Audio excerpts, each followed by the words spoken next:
Hello everyone, welcome to Zen Study, and on your demand we have started with our PYQ series. आप सब कह रहे थे कि हम सब्जेक्ट स्पेसिफिक PYQ सीरीज बनाएं. सो लास्ट 10 years के जितने सारे भी क्वेश्चंस पूछे गए हैं in different subjects, we will try to club all of them and subject wise we will come up with your PYQ marathon series. Okay, and now it is November. It is the right time to actually start preparing for your prelims. अगर आप 2026 का prelims attempt करने की सोच रहे हैं तो अब आपको preparation start कर देना चाहिए. Usually the thing should be that आपका अभी mains का preparation चल रहा होगा. So Jan end and Feb mid तक आप अपना जो मेंस का प्रिपरेशन है वो कंटिन्यू कर सकते हैं. फेब के बाद सिर्फ और सिर्फ प्रीलिम्स पर फोकस करना है. जो भी 2-3 महीना आपका रह जाएगा सिर्फ और सिर्फ तब प्रीलिम्स पर फोकस करना. बट अभी आप मेंस और प्रीलिम्स दोनों को साथ लेकर चल सकते हैं. एंड प्रीलिम्स की प्रिपरेशन स्टार्ट करने के लिए the best strategy is that you should check the PYQs, previous year questions जो भी यूपीएससी में डिफरेंट सब्जेक्ट से पूछे गए हैं. ठीक है, तो इससे ये नहीं है कि आपको ऑप्शंस याद हो जाएंगे, आपको आंसर याद हो जाएगा. कभी कभी ऑल्दो आंसर्स मतलब क्वेश्चंस भी रिपीट होते हैं. हम इनफैक्ट पॉलिटी में ही देखेंगे कि बहुत सारे ऐसे क्वेश्चंस हैं जो डायरेक्टली रिपीट हो गए. पिछले साल पूछा गया था, 2-3 साल बाद वापस से वो रिपीट हो चुका है क्वेश्चन. इकोनॉमी में भी कई बार ऐसे देखने को हमें मिला है. बट हमारा जो मेन मोटिव होता है PYQ सॉल्व करने का वो ये नहीं होता है कि हमें आंसर्स याद हो जाए. इनफैक्ट आंसर्स याद नहीं करने हैं, आपको जो ऑप्शंस हैं ऑप्शन एलिमिनेशन देखना है एंड ऑप्शंस देखना है. जो 4 ऑप्शंस आपको मिलते हैं उन सारे ऑप्शंस को भी आपको पढ़ना है और उनके भी नोट्स बनाने हैं आपको. ठीक है, so we will start with 2016 and धीरे धीरे जैसे जैसे हम बढ़ेंगे हमको पता चल जाएगा कि कौन कौन से थीम्स हैं जहां से यूपीएससी क्वेश्चंस पूछती है, क्योंकि पूरा जो पॉलिटी का सिलेबस है बहुत बल्कि है. एंड ऐसा आप नहीं कह सकते कि आप पूरा पॉलिटी नहीं पढ़ेंगे, कुछ सिलेक्टिव टॉपिक्स ही पढ़ेंगे. But yes, you can do that, you can take that risk, क्योंकि ये हमें एनालाइज करने को मिलेगा कि कौन कौन से इंपॉर्टेंट टॉपिक्स हैं, कौन कौन से इंपॉर्टेंट थीम्स हैं जहां से पॉलिटी के क्वेश्चंस या कोई भी सब्जेक्ट के क्वेश्चंस पूछे जाते हैं. So as we start towards by the time we reach 2025 हमें एक ट्रेंड समझ में आने लगेगा कि किस तरीके से क्वेश्चंस पूछे गए हैं, कौन कौन से इंपॉर्टेंट टॉपिक्स हैं जहां से क्वेश्चंस पूछे गए हैं. So will start with 2016. 2016 में लकीली या अनलकीली सिर्फ और सिर्फ 5 क्वेश्चंस पूछे गए थे. एंड क्योंकि पॉलिटी से जो भी क्वेश्चन पूछा जाता है वो डायरेक्ट होता है, टू द पॉइंट क्वेश्चंस होते हैं, बहुत डिफिकल्ट क्वेश्चन नहीं ही होता है. और अगर डिफिकल्ट होगा भी तो वो सबके लिए डिफिकल्ट है. You will not be the only one. अगर आपने हम अपना जो लक्ष्मीकांत का बुक है एंड जो आपकी 11-12 की NCERT है, इंडियन कॉन्स्टिट्यूशन एट वर्क, उसको बहुत अच्छे से पढ़ लिया है, so this is going to be quite easy for you. Polity is still a doable and one of the most liked subjects by most UPSC aspirants. So we'll start with the first question.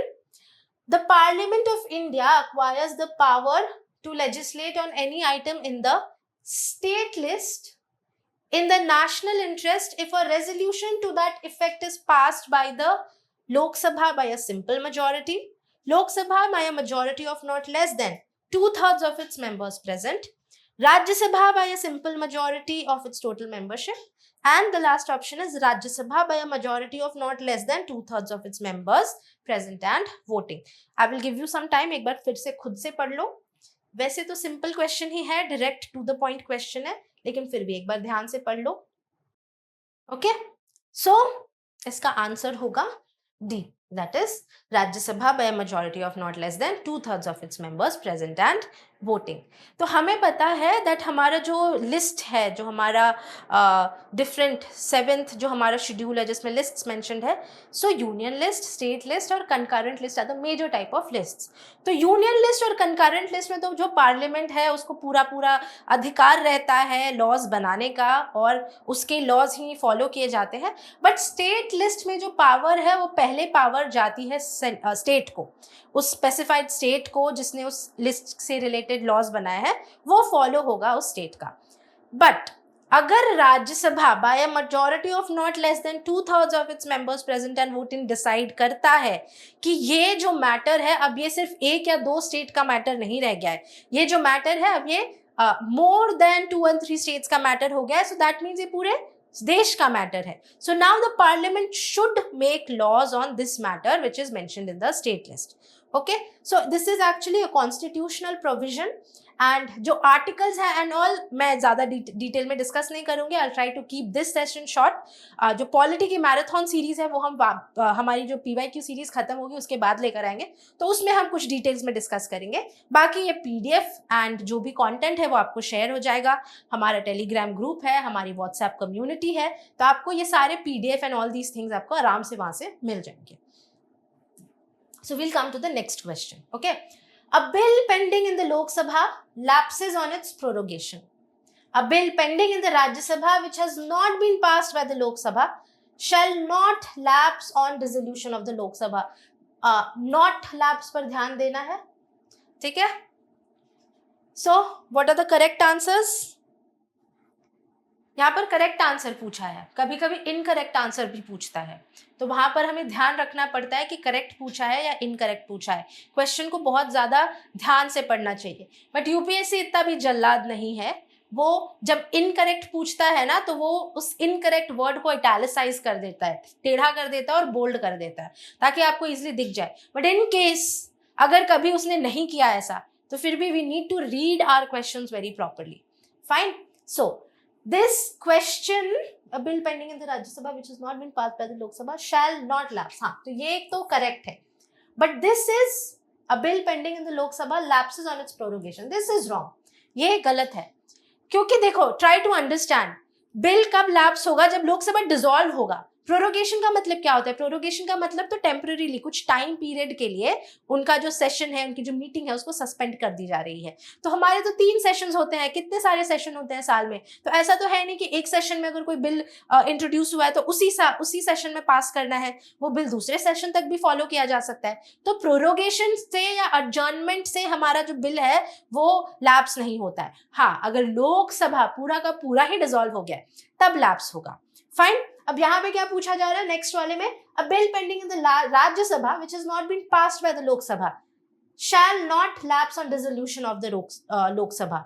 तो अगर it has not been passed by the Lok Sabha मतलब वो राज्यसभा में ही originate हुआ है ना, तो वो राज्यसभा का ही बिल है. तो जब राज्यसभा का बिल है, pending in the Rajya Sabha itself है, तो इट डज नॉट मैटर कि लोकसभा डिसॉल्व हो रहा है या लोकसभा डिसॉल्व नहीं हो रहा है. अब यहाँ पे एक और चीज है कि राज्यसभा कभी डिसॉल्व नहीं होता. Rajya Sabha is a permanent body. Lok Sabha he dissolve होता है. और कौन से बिल लैप्स करेंगे, कौन से बिल लैप्स नहीं करेंगे, वो हम डिस्कस करते हैं. इसके लिए मैं एक डिटेल्ड वीडियो भी बना दूंगी. But I just give you a short hint.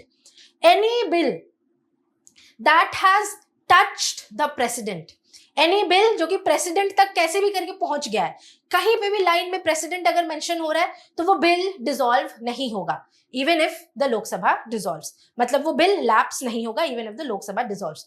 तो कौन कौन से बिल है जो लैप्स होंगे? Bills which are pending in the Lok Sabha whether originating in the Lok Sabha और transmitted to it by the Rajya Sabha. मतलब लोकसभा में पास हुआ था, वो राज्यसभा के पास गया, राज्यसभा ने उसको ट्रांसमिट कर दिया, वैसा बिल. एंड जो बिल लोकसभा में ओरिजिनेट हुआ है, तो अब अगर लोकसभा में ओरिजिनेट हुआ है और लोकसभा डिसॉल्व हो जा रहा है तो वो बिल भी लैप्स हो जाएगा. Next, bill passed by the Lok Sabha but pending in the Rajya Sabha. तो अगेन ना, लोकसभा का ही बिल है, लोकसभा में ओरिजिनेट हुआ था, लोकसभा ने पास किया राज्यसभा में, राज्यसभा ने कुछ उस पर अब तक डिस्कशन लिया नहीं है, बट तब तक लोकसभा ही डिसॉल्व हो गया. तो बिल भी अब like it will not B existing, bill will also lapse. क्योंकि जो बॉडी, जो पूरे लोग जिन्होंने मिलके वो बिल बनाया था वही लोग नहीं है, तो इट डज नॉट मैटर ना. अब नया बिल आएगा, नया लॉ बनेगा. ठीक है. अब कौन कौन से बिल्स हैं जो लैप्स नहीं करते हैं? So bill not passed by the 2 houses due to disagreement. दो हाउसेस के बीच में डिसएग्रीमेंट हो गई है और वो बिल पास नहीं हो रहा है, and the president has notified the holding of a joint sitting. President तक बात पहुंच गई है, मतलब लैप्स होगा या नहीं होगा?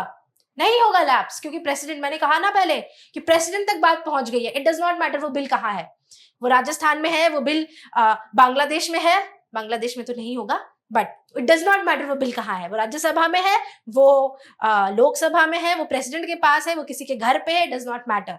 अगर वो बिल प्रेसिडेंट तक पहुंच गया है तो even if the Lok Sabha gets dissolved, that bill will not lapse. Okay अब यहाँ पर जब लोकसभा में ओरिजिनेट हुआ या राज्यसभा में ओरिजिनेट हुआ, बिल जो है उस पर हमें सॉलिड डिसीजन नहीं मिल पा रहा, तो प्रेसिडेंट ने जॉइंट सिटिंग बुलाया। अब आप मुझे बताओ, जब जॉइंट सिटिंग बुलाया जाता है तो उसको प्रिसाइड कौन करता है?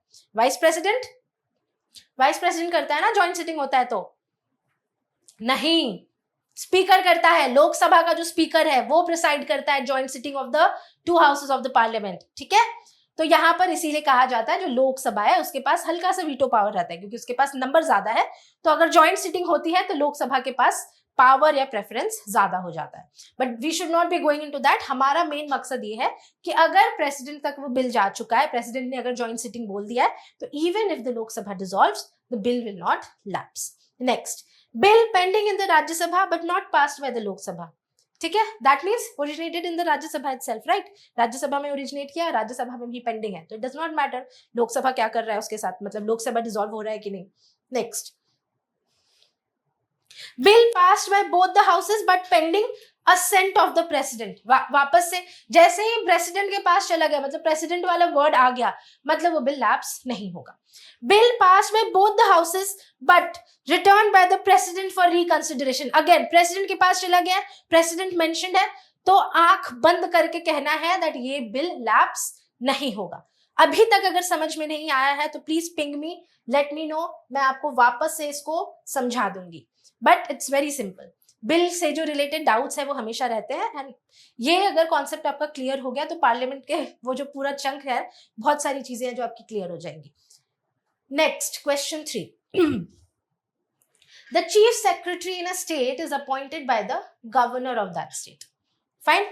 Next, the chief secretary in a state has a fixed tenure.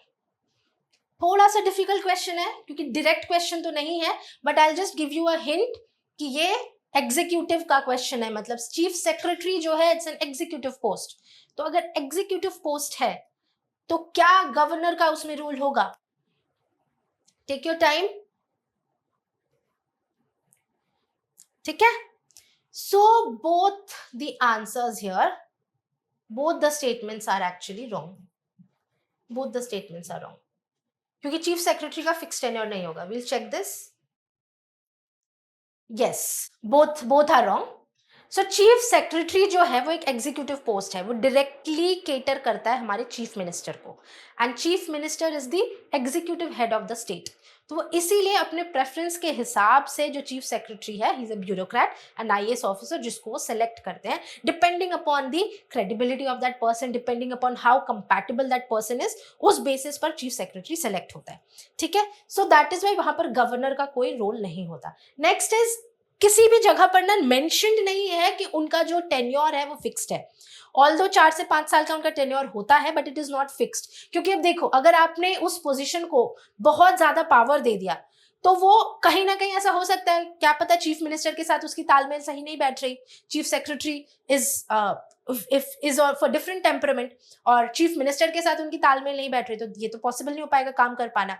No one is wrong, but temperament दोनों का नहीं मैच कर रहा, तो इसी वजह से ये जो पोस्ट है, इन पोस्ट्स को फिक्स नहीं किया जाता। इट डिपेंड्स अपॉन द, कहीं ना कहीं थोड़ी बहुत फेवरेटिज्म चलती है, but it's not the concept of favouritism, it's more about the concept of compatibility, किनके साथ आप प्रॉपरली काम कर सकते हैं।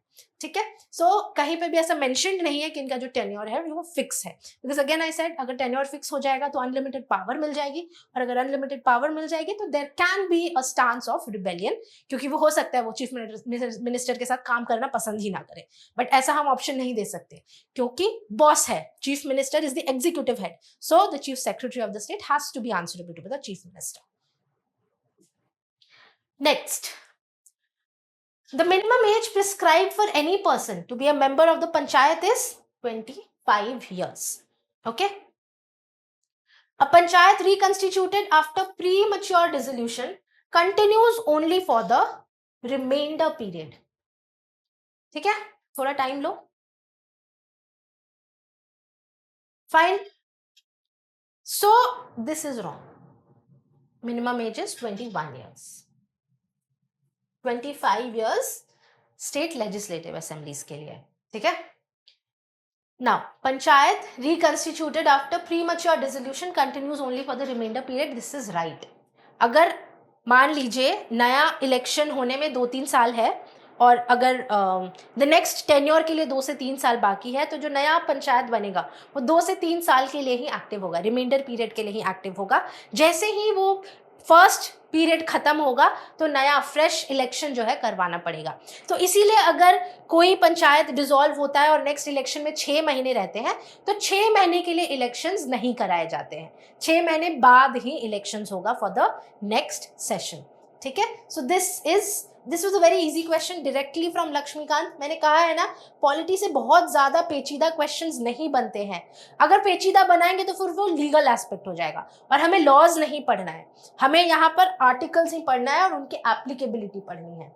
ठीक है, सो हमें पता है this concept, this question was from your panchayati raj, जो कि 73rd अमेंडमेंट एक्ट, जो हमारा जो शेड्यूल ऐड हुआ था 11th शेड्यूल, सो उससे रिलेटेड है।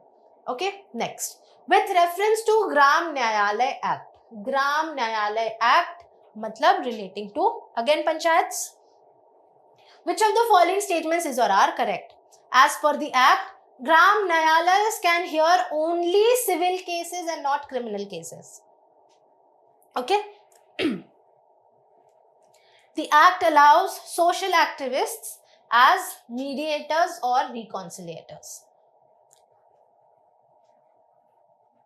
अब एक बात सोचना, कहीं पे भी गांव में कोई भी प्रॉब्लम होती है तो कैसे टाइप के प्रॉब्लम्स होते हैं? छोटे मोटे प्रॉब्लम्स होते हैं ना, कि उसने मेरी मेरी गाय चुरा ली, उसने मेरी भैंस चुरा ली, वो वो बकरी छुड़ा कर ले गया, उसने मेरे खेत से आम चुरा लिया। फाइन, तो ये चोरी के केसेस हो गए, कुछ उठा के ले जाने वाले केसेस हो गए, बर्गलरी के केसेस हो गए, ये सब क्रिमिनल केसेस में आते हैं। तो ऐसे छोटे छोटे केसेस रहते हैं।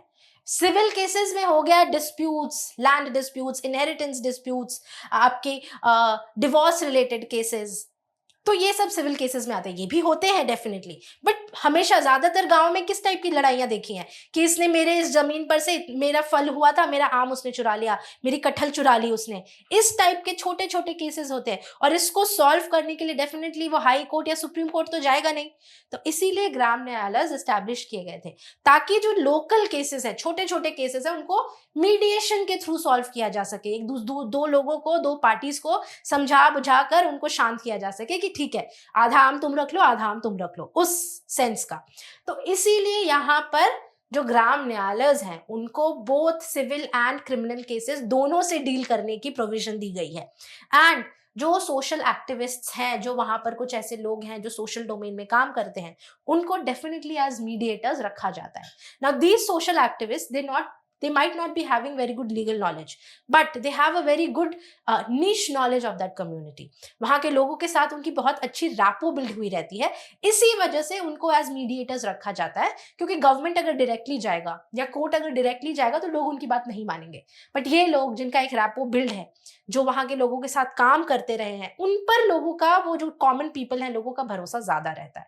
इस वजह से this is the right answer and this one is wrong answer, क्योंकि both civil and criminal cases देख सकते हैं एंड जो सोशल एक्टिविस्ट हैं दे आर टेकन हेल्प, उनकी हेल्प ली जाती है for mediation purpose. So this is it. इतने क्वेश्चंस ही आए थे आपके 2016 में, काफी इजी क्वेश्चंस थे as we can C.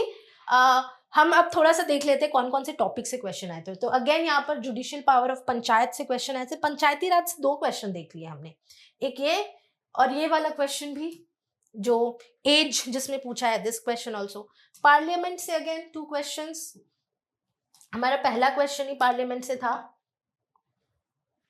First question ही हमारा पार्लियामेंट ऑफ इंडिया से था, फिर दूसरा क्वेश्चन भी पार्लियामेंट से ही था जो बिल वाला क्वेश्चन था। ठीक है, कहाँ गया, हाँ ये बिल वाला क्वेश्चन, ये भी पार्लियामेंट से ही पूछा है, पार्लियामेंट चैप्टर में ही है बिल, लक्ष्मीकांत खोल के देखना पड़ता है उसके लिए। फिर हमारा जो नेक्स्ट क्वेश्चन था दैट वाज फ्रॉम हमारा एग्जीक्यूटिव, स्टेट एग्जीक्यूटिव, जिसमें चीफ सेक्रेटरी के बारे में पूछा था। Yes, so what are the important topics which I can say जो हमें देखने को मिला है? फर्स्ट इज हमारा पंचायत, पंचायती राज एंड पार्लियामेंट। ये दो टॉपिक्स जो हैं ये 2 टॉपिक्स से हमेशा क्वेश्चंस पूछे जाते हैं, 1-2 क्वेश्चंस तो हर साल रहेंगे। फाइन, मनी बिल हो गया, नॉर्मल बिल हो गया, कोई छोटा-मोटा एक्ट हो गया, इनसे रिलेटेड क्वेश्चंस पूछे जाते हैं। फाइन, तो पार्लियामेंट एंड पंचायती राज अब तक 2016 के पेपर से 2 इंपॉर्टेंट थीम्स हमें देखने को मिले हैं। अब नेक्स्ट ईयर का हम नेक्स्ट वीडियो में डिस्कस करेंगे। Fine? So we have completed 2016's question paper. Now we move on to 2017. ठीक है? So 2016 में कम क्वेश्चंस आए थे, 2017 में बहुत सारे क्वेश्चंस आए हैं, बट वेरी इजी क्वेश्चंस, हम सॉल्व करते हैं एक एक करके। अच्छे क्वेश्चंस आते, बहुत आसान आसान क्वेश्चंस आए थे। So question 1, right to vote and to be elected in India is a fundamental right, natural right, constitutional right और legal right. Right to vote and to be elected in India is a fundamental right. क्या हमने fundamental rights में कहीं पर भी पढ़ा है that right to vote is a fundamental right? किसी भी आर्टिकल में ऐसा कुछ लिखा हुआ है? तो डेफिनेटली नो, फंडामेंटल राइट तो नहीं है, फंडामेंटल राइट तो नहीं है। नेचुरल राइट, नेचुरल राइट क्या होता है? Natural right, law of the land basically? नहीं, नेचुरल राइट ऐसा भी कुछ नहीं है, it is a constitutional right.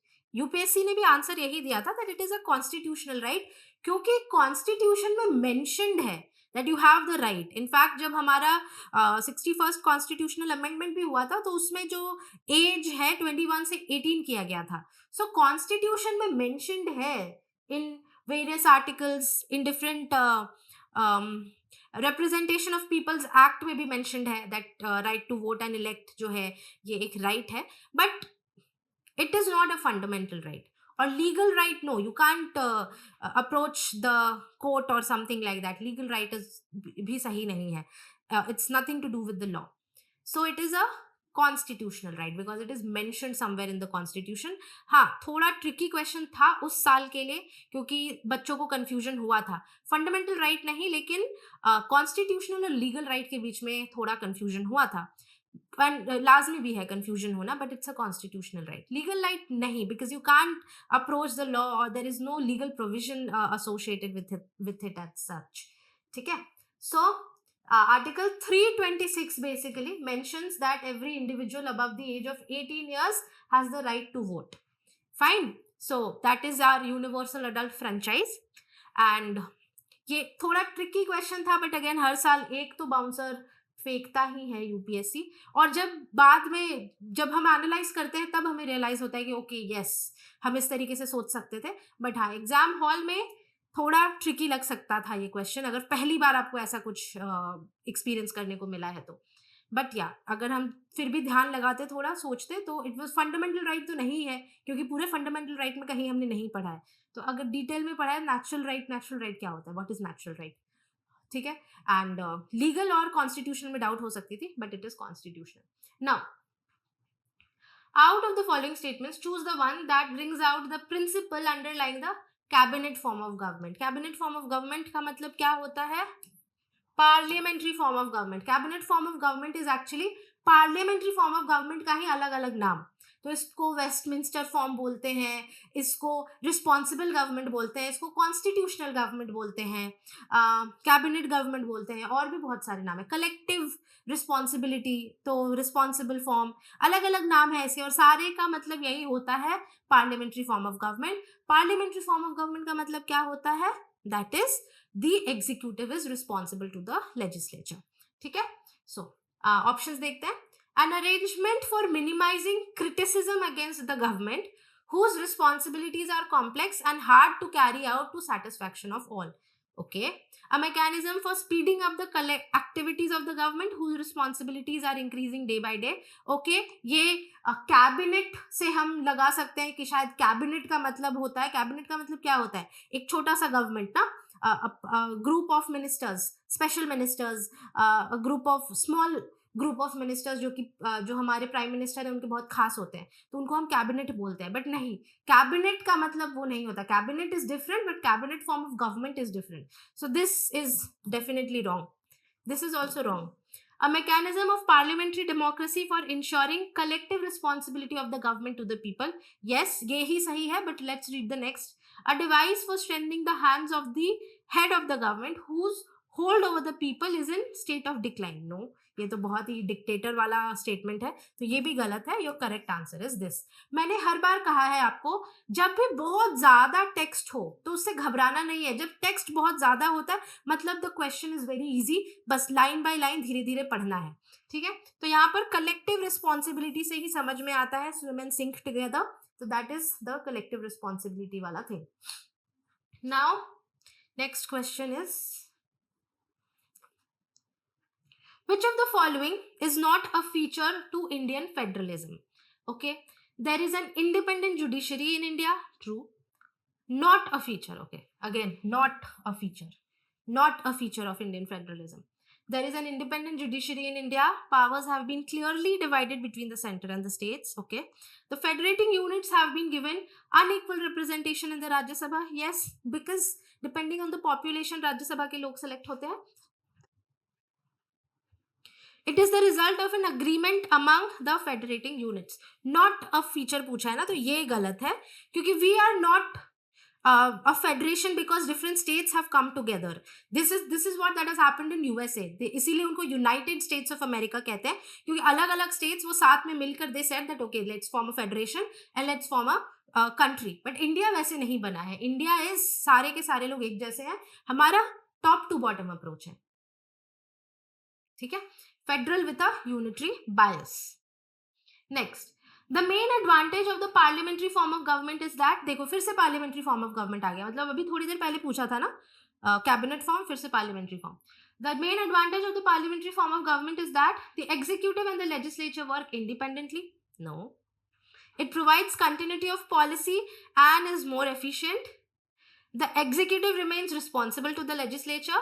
The head of the government cannot be changed without election. So again, executive remains responsible to the legislature. This is the right, very simple, बहुत ही simple question था ये तो। Next,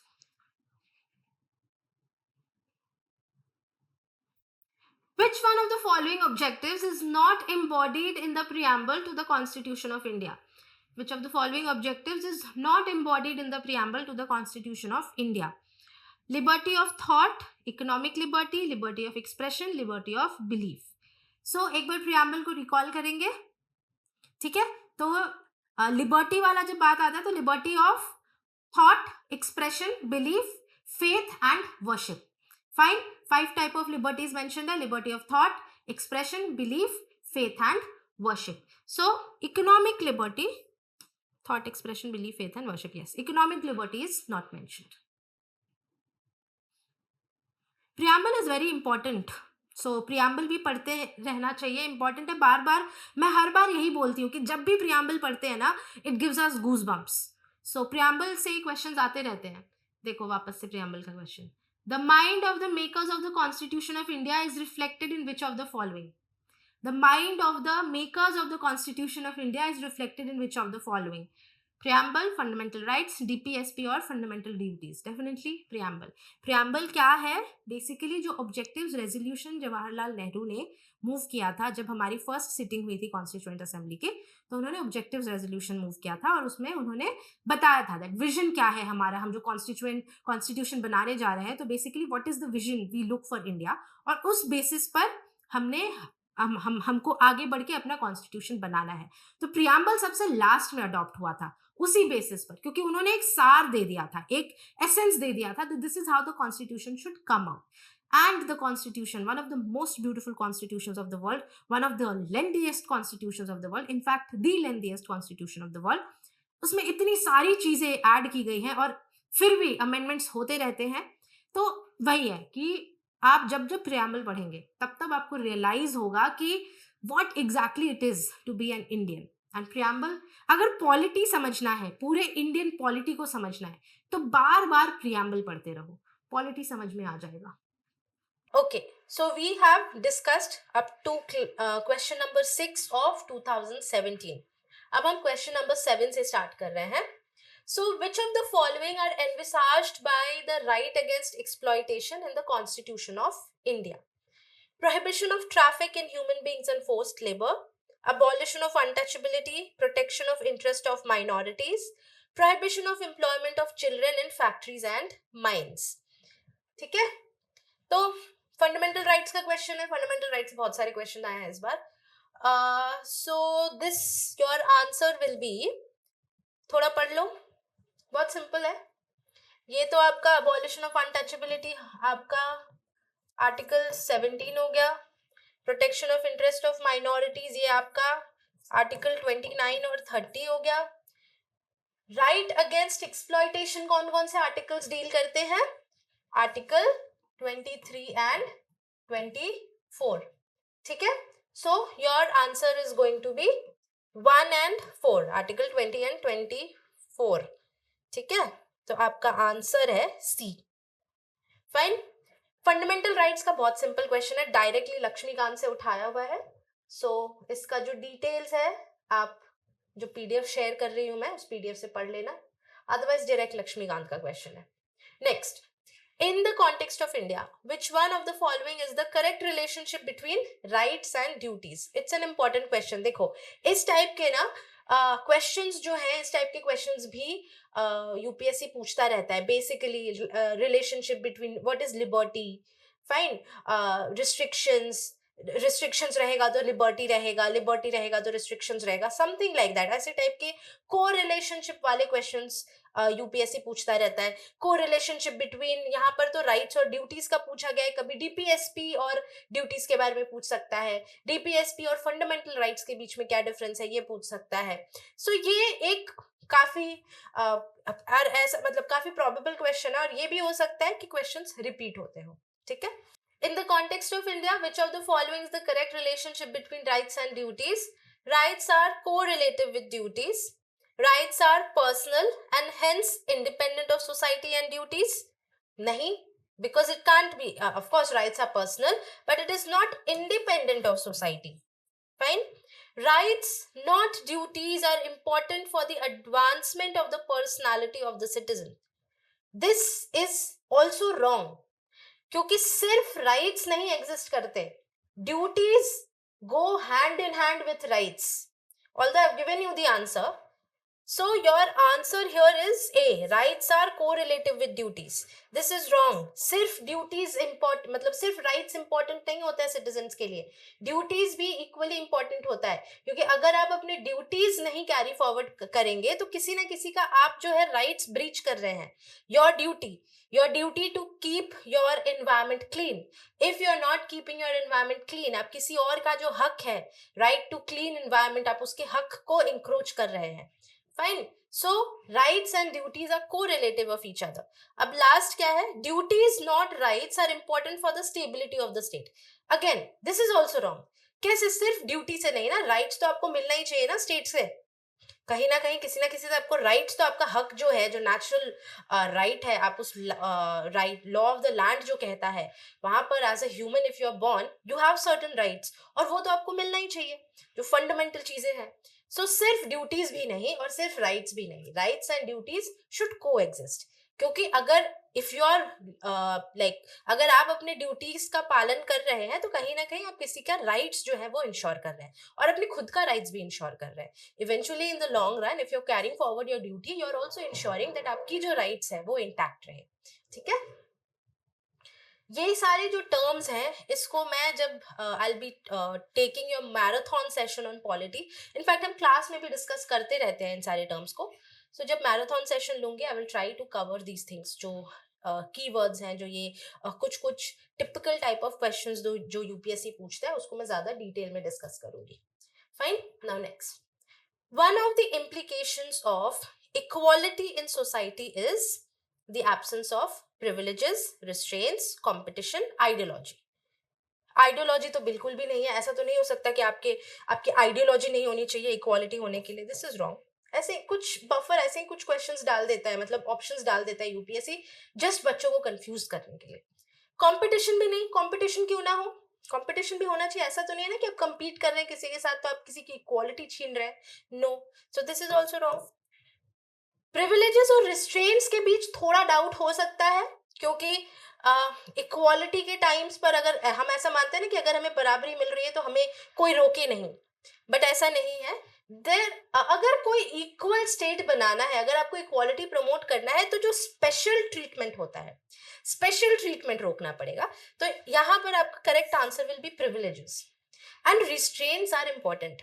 रिस्ट्रेन्स important है, क्योंकि अगर आप restrain नहीं लगाएंगे तो फिर again someone will be encroaching upon someone's liberties. I think 2018 का क्वेश्चन था, लिबर्टी के ऊपर ही क्वेश्चन पूछा गया था, लिबर्टी एंड रिस्ट्रेंट से related. So we will be discussing it when we are doing 2018। So restraints are important, restraints जरूरी है, रोकना भी चाहिए, क्योंकि ह्यूमन बींग्स आर नाइव, उनको पता नहीं है ना कि कहाँ रुक जाना चाहिए। बाउंड्रीज और लिमिट्स जो है हमें बहुत आसानी, हमें इजीली नहीं पता चलता है, स्पेशली जब हमारे इंटरेस्ट स्टेक पर होते हैं, वहां पर हमें नहीं पता चलता कि where exactly we should stop. तो वहां पर स्टेट का काम होता है कि स्टेट कुछ रिस्ट्रिक्शंस लगाए, कुछ डिमार्केशन करे, कुछ बाउंड्रीज लगाए कि यहाँ पर as a citizen you should stop. ठीक है, तो रिस्ट्रेंट्स तो जरूरी है, बट प्रिविलेजेस नहीं होने चाहिए। जो स्पेशल प्रिविलेजेस होते हैं, कुछ लोगों को जस्ट बायस्ड तरीके से, जो कुछ लोगों के साथ पार्शियलिटी की जाती है, कुछ लोगों को ज्यादा प्रेफरेंस दिया जाता है, ये नहीं होना चाहिए इक्वालिटी अगर मेंटेन करना है तो। ठीक है, now next question, which one of the following statements is correct? Rights are claims of the state against the citizens. Rights are privileges which are incorporated in the constitution of a state. Okay. Rights are claims of the citizens against the state. Rights are privileges of a few against the many. तो यहाँ पे जो first option है, rights are claims of the state against the citizen, ये तो clearly wrong है। Why will the state want its rights? State तो बना ही है इंश्योर करने के लिए लोगों के राइट्स को। ठीक है, तो पहला ऑप्शन तो गलत है। अब rights are privileges which are incorporated in the constitution of a state, जरूरी नहीं है, इट्स नॉट नेसेसरी कि राइट्स जो है वो यहाँ पर फंडामेंटल राइट्स नहीं लिखा हुआ है, and even if fundamental rights लिखा हुआ है तो इट इज नॉट नेसेसरी कि वो कॉन्स्टिट्यूशन में मेंशन्ड ही हो। देयर आर मेनी कंट्रीज जहां पर रिटन कॉन्स्टिट्यूशन नहीं है, तो क्या वहां पर राइट्स नहीं है? So no, this is not the answer. Rights are claims of the citizens against the state. Yes, if you remember, हमारा जब हम फंडामेंटल राइट्स चैप्टर पढ़ते हैं तो हमने आर्टिकल 12 सबसे पहले पढ़ा होता है।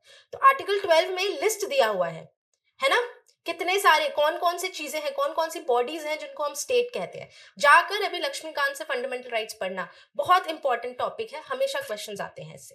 फाइन, सो तो इसी से क्लियर डिफाइन हो रहा है ना कि rights are claims of the citizens against the state. So this is your right answer. D option क्या कह रहा है? Rights are privileges of a few citizens against the many. नहीं, राइट्स तो सबके लिए है, why just few citizens? Rights are for everyone, सबके लिए, चाहे वो इंडियन हो या ना हो। फॉरेनर्स के लिए भी राइट्स हैं, ड्यूटीज नहीं होते हैं फॉरेनर्स के लिए, like you are not bound to follow the fundamental duties if you are a foreigner, but you are entitled to fundamental rights even if you are a foreigner. Although there are some rights जो सिर्फ foreigners को मिलता है, sorry सिर्फ citizens को मिलता है और फॉरेनर्स को नहीं मिलता है। But your correct answer here will be option C. ठीक है, next, which among the following was added to the directive principles of state policy by the 42nd amendment to the constitution? ठीक है, equal pay for equal work for both men and women, participation of workers in the management of industries, right to work, education and public assistance, securing living wages and human conditions of work to workers. अब ये आपने जब पढ़ा होगा DPSP तभी answer कर पाओगे, ऐसा नहीं है कि बिना, वैसे तो सारी चीजें बिना पढ़े आप आंसर नहीं कर पाओगे, बट यहाँ पर एक चीज छोटी सी हिंट मैं दे सकती हूँ। 42nd अमेंडमेंट एक्ट किसके टाइम पर आया था? इंदिरा गांधी के टाइम पर आया था, राइट? और उस टाइम पर सोशलिज्म वाला जो कॉन्सेप्ट है ना, बहुत ज्यादा प्रमोट करा जा रहा था। while she was ruling, she was a socialist, like she was a clear cut socialist, like we know that our present prime minister, he's a capitalist. He promotes, he boosts production, he talks about boost in GDP, he talks about privatization, which is not wrong.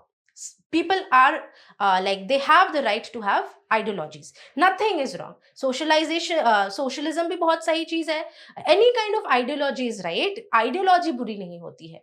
Capitalism is also right ideology, yes you should be earning. in fact हमारी जो Indian society है वो हमेशा से capitalist रही है, तो उसमें कोई दिक्कत नहीं है अगर कोई भी आइडियोलॉजी कोई प्रमोट करता है. तो प्रॉब्लम वहां आ जाती है जब हम उस चीज को क्रोनी कर देते हैं. प्रॉब्लम वहां आ जाती है जहां पर हम अगेन प्रेफरेंसेस देने लगते हैं, प्रिविलेजेस देने लगते हैं, तो वहां प्रॉब्लम है. There is no nothing wrong in ideology. अगर कोई आइडियोलॉजी प्रमोट कर रहा है, थोड़ा सा डिविएट हो गए हम बात से, बट यहाँ पर 42nd अमेंडमेंट की बात हो रही है, और उस टाइम पर जो हमारी प्राइम मिनिस्टर थी वो इंदिरा गांधी थी, और उनके टाइम पर ही, उनके रेन में ही ये 42nd अमेंडमेंट एक्ट आया था, और इसको मिनी कॉन्स्टिट्यूशन कहा जाता है क्योंकि a lot of changes were brought into the constitution. Fine. So socialism वाला जो कॉन्सेप्ट ला रहा है इस चारों ऑप्शन में, जो ऐसा ऑप्शन आपको सही लग रहा है जो कहीं ना कहीं सोशलिज्म को हिंट कर रहा है. सोशलिज्म मतलब पावर जो है वो लोकल पीपल के हाथ में रहे. The power will not be in the hands of the state, the power will be distributed among the people. So यहाँ पर कौन सा ऐसा ऑप्शन है जो दिखा रहा है कि पावर जो है लोगों के हाथ, मतलब डिसेंट्रलाइजेशन हो रहा है पावर का. That is participation of workers in the management of industries. Fine. So this is your correct answer. वैसे आप जब डीपीएसपी पढ़ेंगे, आई एम श्योर आपने पढ़ा होगा, तो वहां पर डायरेक्ट लक्ष्मीकांत से उठाया हुआ टॉपिक है, लक्ष्मीकांत से उठाया हुआ जो आपका ये क्वेश्चन है. Easy question, but again learn कर लेना, याद कर लेना कौन कौन सी डीपीएसपीज जो है 42nd अमेंडमेंट एक्ट में ऐड हुई थी. तो आर्टिकल 39 का to secure opportunities for healthy development of children, ये ऐड हुआ था. Article 39A to promote equal justice and provide free legal aid to the poor. Socialism, again, free legal aid to the poor. Fine. Next, Article 43A to take steps to secure the participation of workers in the management of industries. क्योंकि कोई एक आदमी जो है कोई owner नहीं है इस इंडस्ट्री का, so participation of workers, management जो है वो वर्कर्स के हाथ में रहेगा. Although there will be a managing head, but management का जो रिस्पॉन्सिबिलिटी है वो सबको लीड करेंगे. Next, to protect and improve the environment and to safeguard forest and wildlife. मतलब लोगों को ड्यूटी बिस्टो किया जा रहा है, लोगों को ड्यूटी याद दिलाया जा रहा है. इनफैक्ट फंडामेंटल ड्यूटीज भी तभी ऐड हुआ था. लोगों को याद दिलाया जा रहा है that this is your duty, you should be, मतलब आप सिर्फ सिटीजन ऑफ इंडिया नहीं हो, आई मीन आप सिटीजन ऑफ इंडिया हो, बट आपका as a citizen of India आपका काम सिर्फ फंडामेंटल राइट्स एंजॉय करना नहीं है, आपका काम ड्यूटीज भी उसी तरीके से फॉलो करना है. और इस चीज को इनकॉर्पोरेट करना क्यों जरूरी था कॉन्स्टिट्यूशन में? Because people are naive, people are, क्या कहते हैं, भोले हैं लोग, है ना. लोगों को पता नहीं है क्या सही है क्या गलत है, तो लोगों को, जनरल पब्लिक को राह दिखाना पड़ता है. और ये राह कौन दिखाएगा? स्टेट दिखाएगा हमारा, जिसके पास पावर है, जो हमें रूल कर रहे हैं, जो हमारे लीडर्स हैं, वही हमें राह दिखाएंगे, सही राह दिखाएंगे. ठीक है. So coming to the next question, consider the following statements with reference to the Constitution of India. The directive principle of state policy constitute limitation upon legislative, executive. Which of the following statements is or are correct? आप बताओ, DPSP जो है, DPSP जो बना है वो किसके ऊपर लिमिटेशंस रिस्ट्रिक्ट करता है, किसके ऊपर लिमिटेशंस डालता है? एग्जीक्यूटिव के ऊपर डाल रहा है या लेजिस्लेटिव के ऊपर डाल रहा है? किसी के ऊपर नहीं, नाइदर वन नॉट टू. किसी के ऊपर डीपीएसपी जो है किसी के ऊपर रिस्ट्रिक्शन नहीं डालता. फंडामेंटल राइट्स स्टेट के ऊपर रिस्ट्रिक्शन डालता है, पर डीपीएसपी क्या है? Directive principles of state policy, मतलब वो स्टेट को एक डायरेक्शन दे रहा है. This is how you should function, this is how you should kind of make rules, this is how you should make laws, this is how you should work for the welfare of the people. ठीक है. सो ये direction देता है, कहीं से भी किसी को रिस्ट्रिक्ट नहीं कर रहा है. So these are basically guidelines for the law makers. So कहीं किसी को रोक नहीं रहा है. Fine. So your answer is D here. Next, which of the following statements is or are true of the fundamental duties of an Indian citizen? कितने सारे question आ गए ना, fundamental rights, DPSP, fundamental duty. मैंने कहा था ना 2017 जो है उसमें बहुत सारे क्वेश्चंस पूछे थे, 21 या 22 क्वेश्चंस आए हैं, but really easy, all easy questions.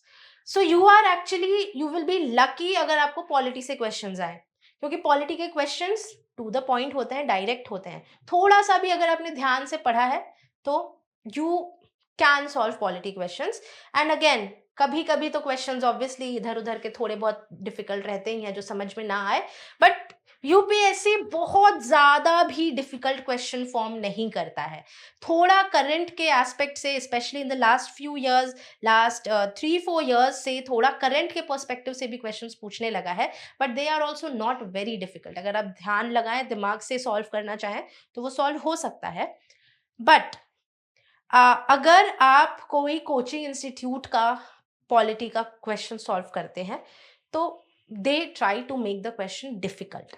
Okay, they try to make, मतलब कोचिंग इंस्टीट्यूट्स मेनली कोशिश करते हैं कि वो कितना डिफिकल्ट कर सके ताकि बच्चों का ना दिमाग जो है वो उतना ज़्यादा एनालिटिकल बन सके. सो देर इज़ नथिंग रॉन्ग अगर आप पॉलिटी में कोचिंग इंस्टीट्यूट्स का टेस्ट सीरीज अगर लगा रहे हैं और अगर आप परफॉर्म अच्छा नहीं कर पा रहे, there is no problem in that. Try to follow the pattern of UPSC. UPSC के क्वेश्चंस को ना, पीवाईक्यूज को बार बार देखते रहो, आपको लैंग्वेज पता चलेगा कि लैंग्वेज क्या है. क्योंकि मैं ये बार बार कहती हूँ कि देखिए, यूपीएससी जो क्वेश्चंस बनाता है वो ये सोचकर बनाता है कि दिल्ली में बैठा हुआ बच्चा भी एग्जाम देगा, चेन्नई में बैठा हुआ बच्चा भी एग्जाम देगा, हैदराबाद में बैठा हुआ बच्चा भी एग्जाम देगा, अरुणाचल प्रदेश में बैठा हुआ बच्चा भी एग्जाम देगा, और एक गांव का बच्चा भी एग्जाम देगा. तो वो सबके लिए क्वेश्चन बनाता है. ठीक है, उसको उसको पैन इंडिया क्वेश्चन बनाना है और इस तरीके से फ्रेम करना है दैट अ पर्सन जिसके पेरेंट्स शायद आईएएस आईपीएस हो और एक ऐसा बच्चा जिसके पेरेंट्स किसान हो, सबके लिए जो स्टैंडर्ड है, सबके लिए स्टैंडर्ड इक्वल होना चाहिए. सो डिफिकल्ट भी रहता है, इजी भी रहता है, एंड इस तरीके से फ्रेम किया जाता है that everyone can approach. Therefore the language, if you see, of UPSC is not very twisted. Yes, sometimes it can ask मतलब incorrect, correct, इस तरीके से पूछ सकता है ताकि आप थोड़ा सा कंफ्यूज हो जाए. कंफ्यूजिंग ऑप्शंस हो सकता है, बट जो लैंग्वेज होता है वो बहुत ल्यूसिड होता है. तो आप ध्यान से अगर क्वेश्चन पढ़ेंगे, ध्यान से अगर ऑप्शंस पढ़ेंगे तो आपको समझ में आने लगता है. ठीक है, coming to your question. Which of the following statements is or are true of the fundamental duties of an Indian citizen?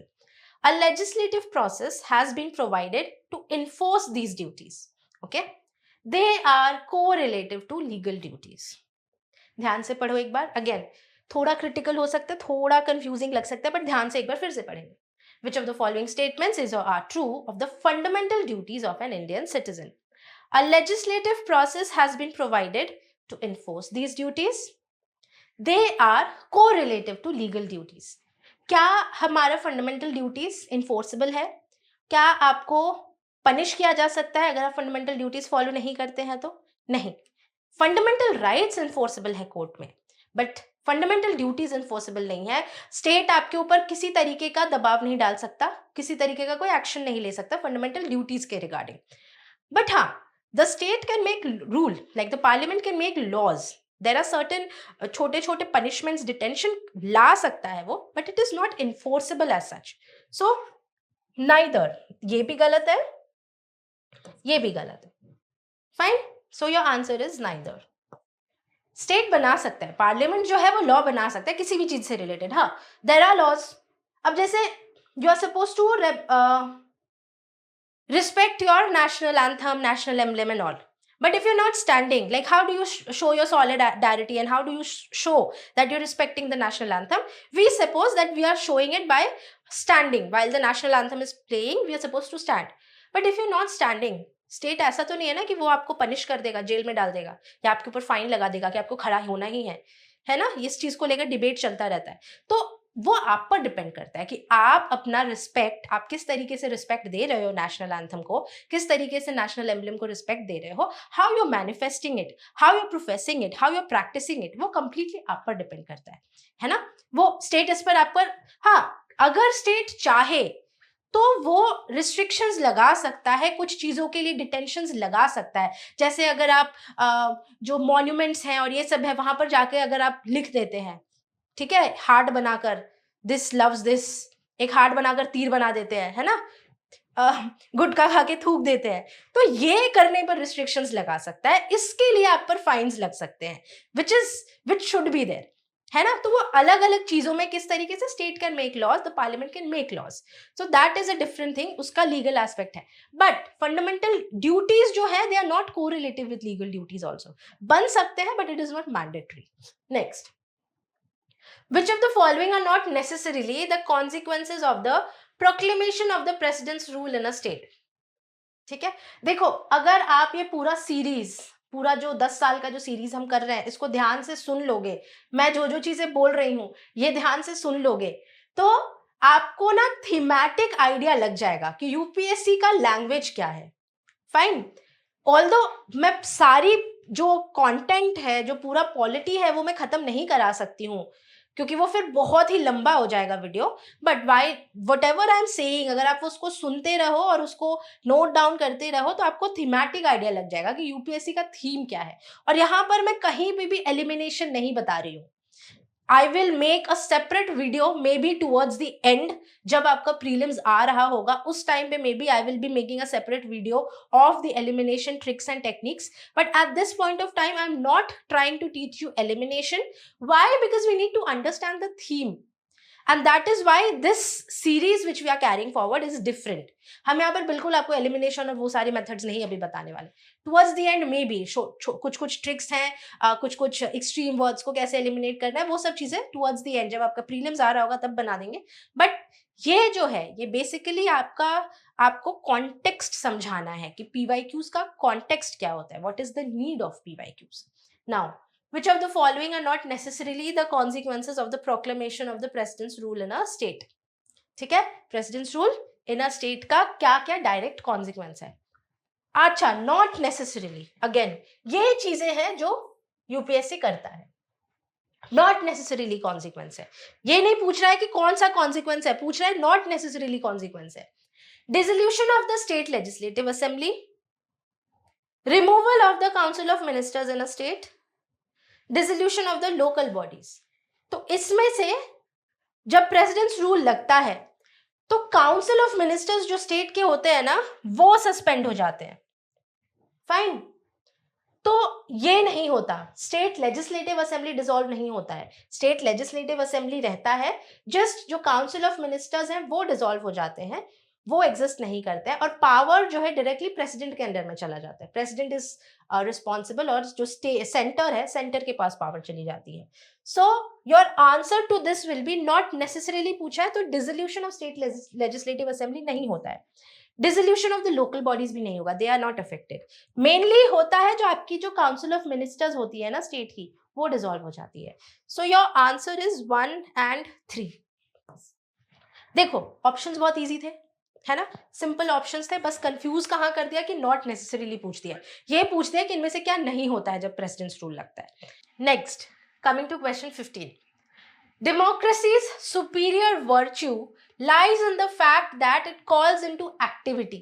ध्यान से पढ़ेंगे, एकदम इजी क्वेश्चन है, ठीक है, बट थोड़ा सा ना जो लाइन है उसको हल्का सा ट्विस्ट कर दिया है तो सोचने पे मजबूर करेगा, बट ऐसे क्वेश्चंस यूपीएससी पूछता है। ये ऐसे टाइप के क्वेश्चंस जो हैं ट्रिकी होते हैं और लोगों को लगता है बड़ा डिफिकल्ट क्वेश्चन आ गया, but these are the easiest questions. democracy's superior virtue lies in the fact that it calls into activity the intelligence and character of ordinary men and women. Fine. The methods for strengthening executive leadership. Superior individual, a superior individual with dynamism and vision, a band of dedicated party workers.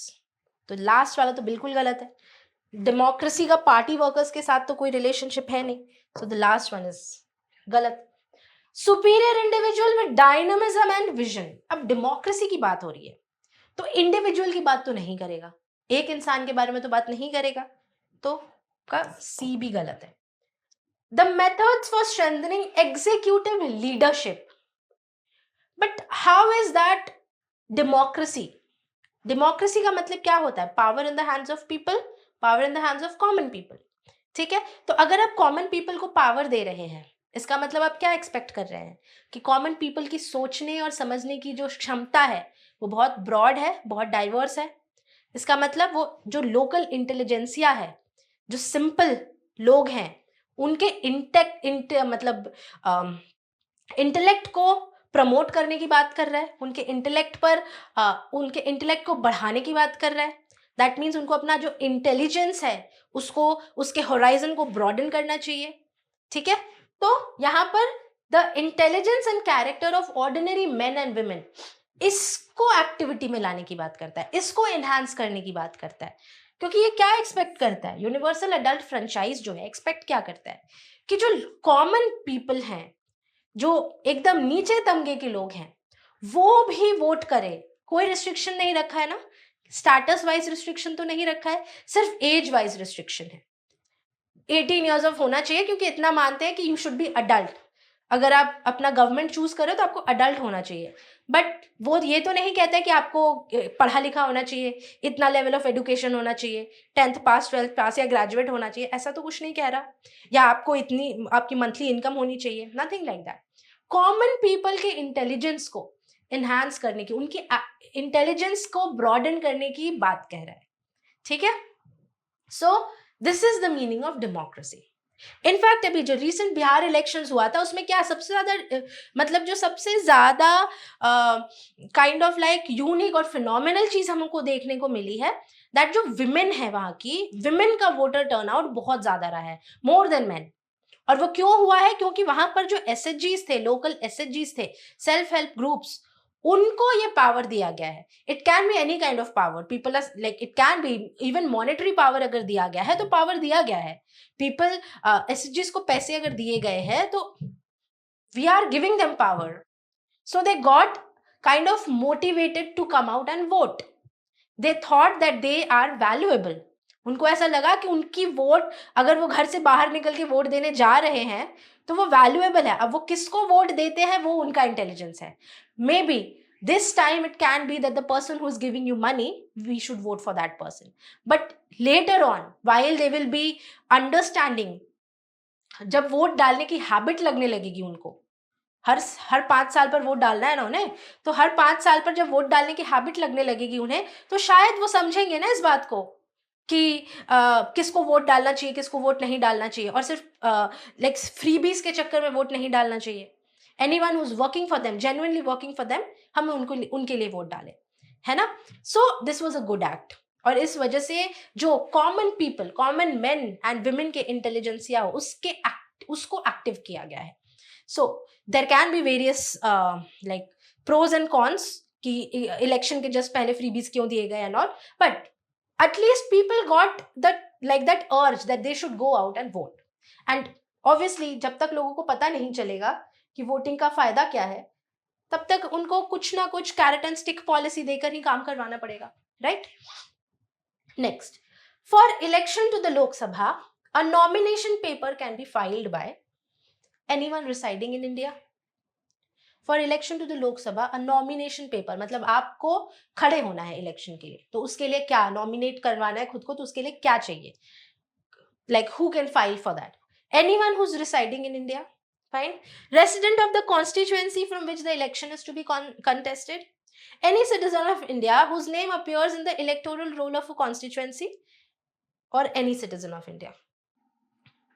Anyone residing in India तो नहीं होगा, although this has been asked directly from your Laxmikant, उसमें clearly दिया गया है कि what are the qualifications अगर आप लोकसभा इलेक्शन पर ये कर रहे हो तो एनीवन रिसाइडिंग इन इंडिया नहीं होगा, क्योंकि रिसाइडिंग इन इंडिया का मतलब एनीवन रिसाइडिंग इन इंडिया नहीं होगा, क्योंकि anyone who is living in India जरूरी नहीं है कि वो इंडियन सिटीजन है, कोई भी आके रह सकता है ना इंडिया में, फाइन, नॉन सिटीजन भी रह सकते हैं, तो सिटीजन होना जरूरी है।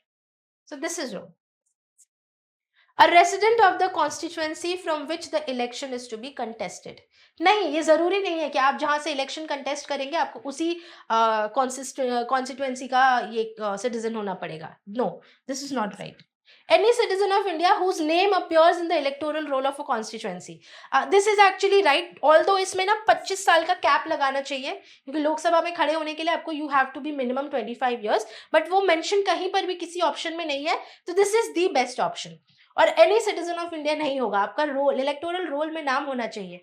एक 5 साल का बच्चा भी सिटीजन ऑफ इंडिया, तो वो खड़ा नहीं हो सकता ना, So any citizen of India whose name appears in the electoral roll of your constituency. But 25 साल से ज्यादा होना चाहिए. ये भी डायरेक्ट लक्ष्मीकांत से क्वेश्चन है.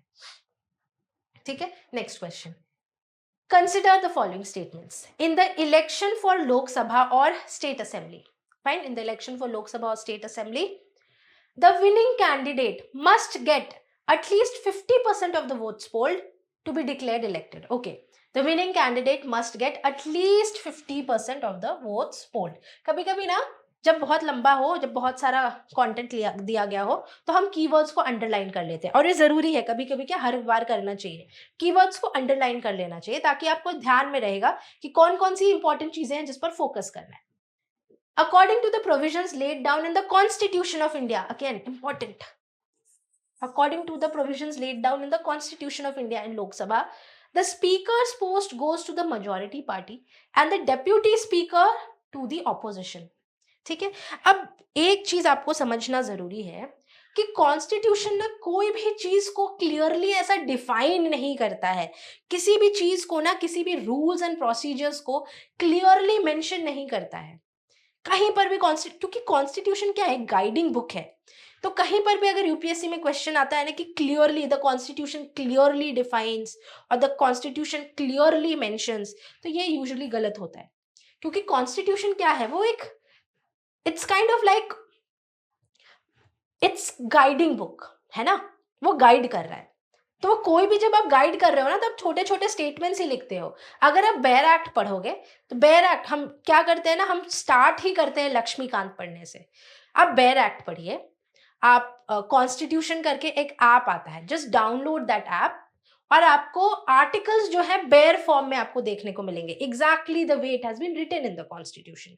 सो यू विल अंडरस्टैंड कॉन्स्टिट्यूशन क्या लिखता है, किस तरीके से लिखता है. जो डिस्क्रिप्टिव पार्ट होता है ना, वो लक्ष्मीकांत में डिस्क्राइब किया गया है. It's not written exactly like that in the constitution. This you have to keep in mind. So always read the article. जब भी कोई चीज पढ़ रहे हो ना आप, वो आर्टिकल को हूबहू वैसे ही पढ़िए जैसे कि कॉन्स्टिट्यूशन में दिया हुआ है. आपको तब समझ में आएगा कि कॉन्स्टिट्यूशन कोई भी चीज को ना क्लियरली डिफाइन नहीं करता है, या किसी भी चीज के ना एकदम स्टेप वाइज नहीं लिखते हैं कि अच्छा these are the steps that have to be followed. ऐसा कुछ नहीं करता. ये जब लॉज बनते हैं उसके बेसिस पर, उसमें लॉज में स्टेप्स लिखे रहते हैं या उसमें प्रोविजंस लिखे रहते हैं. ठीक है. So, according to the provisions laid down in the Constitution of India, in Lok Sabha, the speaker's post goes to the majority party and deputy speakers to the opposition. वैसे ये सही है. This practice is actually right. Speaker's post जो है, जो majority party, जो ruling party होता है, उस पर जाता है. But ये Constitution में नहीं mentioned है. ये practice के form में practice है, बस ये conventional practice है. अब यहाँ पर जो first thing है, in the election for Lok Sabha or State Assembly, the winning candidate must get at least 50% of the votes polled. ये सही नहीं है. आप अगर देखो, जो first past the post system है, इलेक्शन का जो प्रोसीजर है, जो हम यूनिवर्सल अडल्ट फ्रेंचाइजी में फॉलो करते हैं, उसमें क्या है, मतलब जब हम हमारे लोकसभा और स्टेट लेजिस्लेटिव असेंबलीज के लिए जो फॉलो करते हैं, उसमें अगर कोई भी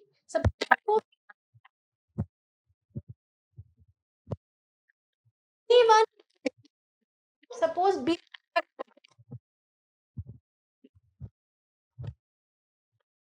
ठीक है, even if that's 20% of the total votes polled, फिर भी वैसे तो होगा नहीं, do the maths and see what should be the minimum votes. But even if it is the least, it does not have to be majority. majority मतलब 50% plus 1. 50% से ज्यादा vote लाने की जरूरत नहीं है. 50% से ज्यादा आपको सीट्स जीतना है. अगर आपको अपनी क्या कहते हैं, अपनी मिनिस्ट्री बनानी है, आपको अपनी सरकार बनानी है, तब आपको majority votes चाहिए in the Lok Sabha, that is 50% plus 1. Only then can you form the government. But constituency में जो इलेक्शंस हो रहे हैं, वहां पर anyone who gets the maximum vote gets elected. ठीक है. सो इसमें दोनों ही गलत है ना. हाँ, ये भी गलत है, ये भी गलत है. So statements none of them are correct. Next,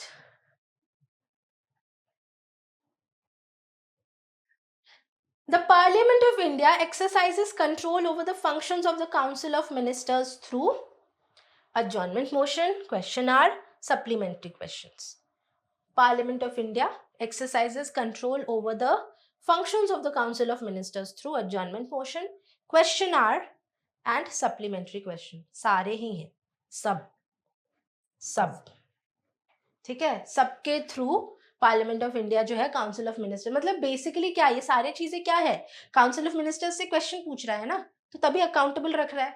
so adjournment motion क्या है, इट इज बेसिकली जब अब जो जो क्या कहते हैं, people are sitting in that session, if there is any matter of urgent importance तो अडजर्नमेंट मोशन लेके आया जाता है, ताकि लोगों का जो अटेंशन है, कोई भी मैटर इमरजेंसी का मैटर है, उस मैटर पर फोकस किया जा सके. So mainly telling the council of minister that this is a matter of urgent importance, pay attention to this and answer us कि आपने इस मैटर के लिए क्या किया है. Fine. So adjournment motion also. Question are, जब भी सेशन बैठता है उसका जो पहला घंटा होता है, फर्स्ट आवर, उसको क्वेश्चन आर कहते हैं, जिसमें रैंडम क्वेश्चंस पूछे जाते हैं and you are liable to answer. Supplementary questions, again supplementary questions मतलब एक आपने कोई क्वेश्चन रेज किया है, उसका किसी ने आंसर किया, सप्लीमेंट्री क्वेश्चन, वापस से आप क्वेश्चन पूछे, cross questioning. So these are different ways. आप पार्लियामेंट चैप्टर से क्वेश्चन, मतलब ये क्वेश्चन है एंड वेरी इजी क्वेश्चन वैसे तो, but again these are the motions, और ये सारी जो चीजें हैं इसको डिटेल में आप पढ़ना. मेनली लायबल रख रहा है, जो भी पीपल इन पावर है उनको लायबल रखना है थ्रू दीज एक्ट्स. एक्ट्स मतलब एक्शंस, नॉट दैट लॉ वाला act. Question 19. With reference to the Parliament of India, consider the following statements.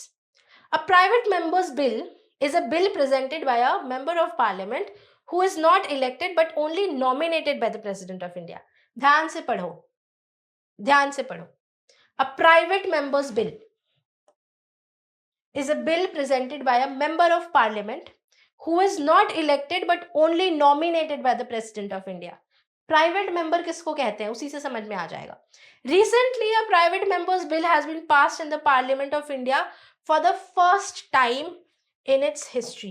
वैसे तो ये 2017 का क्वेश्चन है, बट इस लाइन से ही समझ में आ जा रहा है कि ये गलत होगा. एक्सट्रीम स्टेटमेंट्स अगर कुछ रहते हैं तो वो गलत ही रहते हैं, और अगर ऐसा कुछ होता तो ये न्यूज में रहता ना कि पहली बार 2017 में ही प्राइवेट मेंबर बिल पास किया गया था. तो ऐसे टाइप की चीज अगर एक्सट्रीम कुछ रहता भी है तो वो न्यूज में रहेगा और वो बहुत हाइप्ड रहेगा. Private members bill is a bill presented by a member of parliament who is not elected but only nominated by the president of India. This is also wrong. ये तो रॉन्ग है ही, ये भी गलत है. प्राइवेट मेंबर्स बिल का मतलब होता है एक मेंबर जो कि मिनिस्टर नहीं है, ठीक है, एक ऐसा मेंबर ऑफ द पार्लियामेंट जो कि मिनिस्टर नहीं है, उसको प्राइवेट मेंबर कहते हैं. He can be from the ruling party or from the opposing party, but उसको मिनिस्ट्री नहीं मिली है कोई, he does not have any office to hold, but he is just a member of parliament. तो वो अगर कोई बिल लेकर आता है तो उसको हम प्राइवेट मेंबर बिल कहते हैं. फाइन. और अब तक बहुत सारे प्राइवेट मेंबर बिल पास हो चुके हैं, so it was not the first time in India. Next, in judicial review in India, judicial review implies, ये तो अगेन फंडामेंटल राइट्स का ही क्वेश्चन है, but again it's very common, हमें पता है अब तक कि जुडिशियल रिव्यू क्या होता है. In India, judicial review implies the power of the judiciary to pronounce upon the constitutionality of laws and executive orders, power of the judiciary to question the wisdom of laws enacted by the legislature, power of the judiciary to review all the legislative enactments before they are assented to by the president, power of the judiciary to review its own judgments given earlier in similar or different cases. So, answer पता ही है कौन सा होगा, constitutionality of law. मतलब कोई भी law अगर पास, act अगर बन रहा है, कोई भी लॉ अगर बन रहा है तो वो कॉन्स्टिट्यूशन का बेसिक स्ट्रक्चर फॉलो करता है कि नहीं, वो कितना कॉन्स्टिट्यूशनल है, कितना ज्यादा वो अबाइड करता है बाय द कॉन्स्टिट्यूशन, कॉन्स्टिट्यूशन में जो भी बेसिक स्ट्रक्चर्स मेंशन्ड है उसके बारे में ये जो है आपका जुडिशियल रिव्यू रहता है. It does not question the wisdom of the legislature. Also assent के पहले प्रेसिडेंट, मतलब कोई भी बिल जब एक्ट बनता है तो उसके पहले प्रेसिडेंट के पास जाने से पहले कोई भी चेकअप नहीं होता है. मतलब जो जुडिशरी है, it does not go for any judicial review. Only after it has been assented by the president, only then can we challenge that act in the supreme court, and then the supreme court suo motu action भी ले सकता है, but if you are challenging it only after it has become an act can you challenge that. ठीक है, it's not before the assent of the president, after the assent of the president. Fine. Basically judicial review is about कितना constitutional है वो act. Next, local self-government can best explain as an exercise in local self-government can be best explained as an exercise in federalism, democratic decentralization, administrative delegation और direct democracy. थोड़ा tricky है, सारे options हो सकता है, अगर आपने डिटेल में अभी तक नहीं पढ़ा है, बिगनर है, तो लग सकता है कि सारे ऑप्शंस तो सही ही लग रहे हैं, बट ध्यान से पढ़ेंगे तो लोकल सेल्फ गवर्नमेंट क्यों बना था? हमने डेमोक्रेसी में क्या पढ़ा था? कॉमन पीपल को पावर देना, कॉमन पीपल के इंटेलेक्ट और इंटेलिजेंसिया पर उसको ग्रो कराना. So local self government basically local लोगों के पास, लोकल बॉडीज के पास पावर जाने की बात थी, and that was about democratic decentralisation. Federalism नहीं, federalism is again a central concept कि एक देश है और देश को छोटे छोटे पार्ट्स में भाग रहे, मतलब तोड़ रहे हैं. सो ऐसा लग सकता है कि अच्छा लोकल गवर्नमेंट भी तो हम स्टेट को छोटे छोटे पार्ट्स में तोड़ रहे हैं, but that is not federalism. Fine, that can be done in different ways. But local self-government is basically about democratic decentralization. जो हमारा टॉप टू बॉटम अप्रोच है उसको तोड़कर हम बॉटम टू टॉप अप्रोच रखें whenever we are making any policies or whenever we are making any schemes. So इस वजह से democratic decentralization is the right answer. ठीक है? Administrative delegation, no, it's not related to local self-government. That's a part of bureaucracy. Direct democracy, no. Direct democracy is something that is going to deal with your voting and all these things. ठीक है? So this is your correct answer. थोड़ा confusing topic मतलब लग सकता है, वैसे इसीलिए हम PYQs करते हैं, है ना? इसीलिए हम PYQs करते हैं, तो वो जो knack होता है ना, वो समझ में आने लगता है कि okay, this is going to be the answer. So that is why we keep on learning, keep on reading the language of UPSC. There's one another question. So ये last question है आपका 2017 का. So consider the following statements. The Election Commission of India is a 5-member body. Okay. The Union Ministry of Home Affairs decides the election schedule for the conduct of both general elections and by-elections. Okay. Election Commission resolves the disputes relating to splits or mergers of recognized political parties. So which of the following are correct? Which of the following are correct पूछा है, ठीक है. So Election Commission of India is a 5-member body, नहीं, it is not mentioned anywhere. Currently तो it's a 3-membered body. तो ये तो ECI और all these things तो हमेशा न्यूज में रहते ही हैं, तो ये हमें पता ही है कि currently it's a 3-membered body. बन सकता है 5-membered body, ऐसा कहीं mentioned नहीं है. So this is wrong. The Union Ministry of Home Affairs decides the election schedule for the conduct of both elections and no, Union Ministry does not decide that. This is also wrong. Election Commission resolves the disputes relating to splits or mergers of recognized parties. Yes, ये Election Commission का काम होता है. So this is your right answer. आपका answer है D. Yes, your right answer is D. और questions हैं? नहीं. This is your last question. ठीक है? So this is about your 2017. Let's go to 2018 and you can take a break. ऐसा नहीं है कि आपको पूरा वीडियो एक साथ देखना है. It's a long video. We've clubbed it together, but you can take breaks in between and you can keep solving. Okay, तो अब तक हमने 2016 और 2017 का खत्म कर लिया है PYQ. Now we are coming to our third year, that is 2018. So again third year 2018 में भी कम ही questions पूछे थे. 10-11 के लगभग questions पूछे गए हैं और इस साल भी पॉलिटी जो है इजी ही था. तो we will start with our first question, that is which of the following reflects the most appropriate relationship between law and liberty. ध्यान से पढ़ना, थोड़ा डिफिकल्ट है क्योंकि थोड़ा फिलोसॉफिकल एस्पेक्ट पूछ रहा है लॉ एंड लिबर्टी से. So if there are more laws there is less liberty. If there are no laws there is no liberty. If there is liberty laws have to be made by the people. If laws are changed too often, liberty is in danger. थोड़ा ध्यान से अगर पढ़ोगे तो answer खुद ब खुद समझ में आने लगेगा. अगर law, liberty, what is the meaning of liberty अगर पता है तो. सो लिबर्टी से रिलेटेड एक और बार PYQ में क्वेश्चन आया था कि लिबर्टी का मतलब क्या होता है. सो लिबर्टी का मतलब है basically to develop yourself completely. आप खुद को जितना अच्छा बना सकते हो, जितना ग्रो करा सकते हो, जितना डेवलप कर सकते हो, वो कंप्लीट तरीके से डेवलप करो. एंड लिबर्टी के अलग अलग कॉन्सेप्ट्स हैं, like there is negative liberty, there is positive liberty. ये सारी चीज़ें आपको एनसीईआरटी में मिलेगा, इसीलिए एनसीईआरटी पढ़ना मस्ट है। एनसीईआरटी से बहुत सारे डेटा एंड फैक्ट्स नहीं मिलते हैं, बट ये जो फिलोसफिकल एस्पेक्ट है, स्पेशली जो प्रियम्बल के कीवर्ड्स हैं, उनको एक्सप्लेन किया है through their own lucid language NCERT ने। फाइन। सो लिबर्टी के दो कॉन्सेप्ट्स हैं, एक है नेगेटिव, एक है पॉजिटिव। नेगेटिव लिबर्टी मतलब एज द नेम सजेस्ट, आपको रोका जा रहा है कुछ करने से, दैट इज यहाँ मत जाओ, ये मत करो, इसको मत मारो, इसके साथ छेड़छाड़ी मत करो, ऑल दीज थिंग्स। ये नेगेटिव लिबर्टी है। कर ही सकते हैं ना, मेरा मन कर सकता है किसी को थप्पड़ मारने का, बट मुझे रोका जा रहा है, so this is negative liberty. Society ने एक डोमेन सेट किया है कि किसी और की लिबर्टी प्रोटेक्ट करने के लिए कहीं ना कहीं मेरी लिबर्टी रोकी जा रही है। पॉजिटिव लिबर्टी इज खूब पढ़ो, खूब खेलो, खूब खाओ, जहां मर्जी वहां जाओ, खुद को पूरा डेवलप करो, अपने को जितना अच्छा हो सके उतना अच्छा बनाओ। This is positive liberty. So आपको उतनी ज्यादा, मतलब आपको हर चीज करने की लिबर्टी दी जा रही है जो कि आपके लिए सही है, बिना किसी के बिना किसी के स्पेस को, बिना किसी और के लिबर्टी को हैम्पर किए हुए। सो लिबर्टी डिफरेंट जो कीवर्ड्स है ना, स्पेशली प्रियम्बल के, उनको डिटेल में पढ़ना पड़ता है। क्लास में अगर आप आओगे तो और अच्छे से इन सारी चीजों को मैं क्लास में डिस्कस करती हूँ, बट यहाँ पर ध्यान से अगर पढ़ोगे तो समझ में आएगा। If there are more laws there is less liberty. ऐसा हो सकता है क्या? बहुत ज्यादा अगर लॉ है तो लिबर्टी कम हो जाएगी? हो सकता है, शायद हो सकता है।